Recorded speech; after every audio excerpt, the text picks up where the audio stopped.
Would you like to hear a story for Naberus? One that I told my grandchildren when they were small. Very well. Long ago, in the Orokin days, a golden people lived in spoiled luxury. If a body wore out, why, they would take a new one as easily as plucking a maprico. Such was the mystery of the Kuva. So, what became of death and disease? Oh, they were abundant, but not for the Orokin. They were above petty death. Such was their contempt that they decreed a special day on which to make fun of it. On Naberus, the night of memory, the shining people laughed at death. They dressed in costumes that recalled the old days of mortality. Skulls grinned, hallways guttered with demon lights.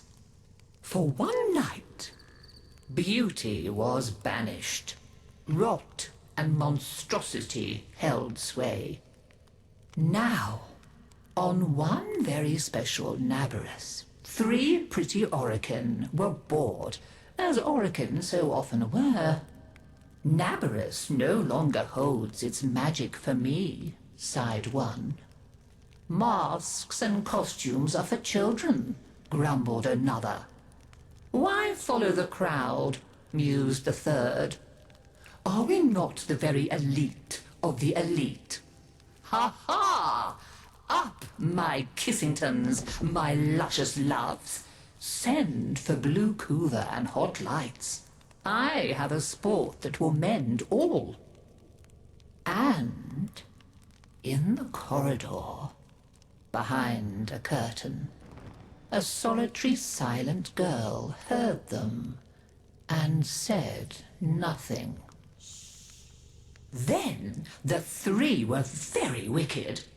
For what do you think they did? Down into the streets they went, and they caught 3 poor ostrons and bore them back to their gilded halls. One they peeled like a fruit and decked out with glassy splinters, and his naked jaws went chitter-chatter-snap. And it echoed all around. Scarlet footprints he left. Another's limbs they twisted and wrenched his neck, and made a bundle of him until he scuttled upsy-downsy like a horrid crab, with his sockets all empty and his stretched-out nose snuffling. The third they pulled thin in hand and foot.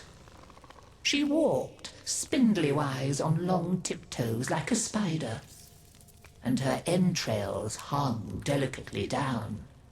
She whispered, split-tongued and hissing as she went. Fine costumes we've made, chortled the 3 Orokin. Let us now try them on and visit our friends. What shrieking there will be! Oh, our names will live forever in the court for such a prank as this. Now, the silent girl brought them their blue Kuva, so they could take on these twisted bodies for only a short time before returning to their own. They drank and slept and woke in their 3 horrid forms. Off they went down the stairs, out the door, into the city, into the night of banners and masks and wild hilarity. Chitter-chatter-snap, scuttle-buttle, whispery-hispery. As you can imagine, there were many screams and laughs. Such cleverness, such wit. But in a high room of the tower, the silent girl looked at the faces of the 3 sleeping Orokin. She went and opened a little ivory door that she was not supposed to know about, and drew forth a flask that she would have been glassed for even looking at. A flask of crimson Kuva, the scarlet seal upon continuity, permanent. And she tipped it down 3 cruel throats.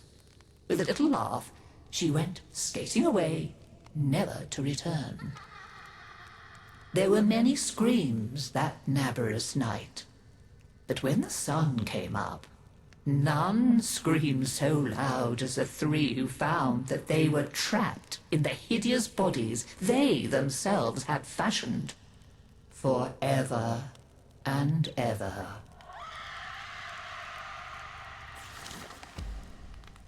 So, listen carefully, Tenno, and beware, for you may hear them coming tonight. Whispery-hispery on long stalking bones, scuttle-buttle with his eyes all empty, and skinless, dripping-handed, chitter-chatter-snap. Happy Naberus!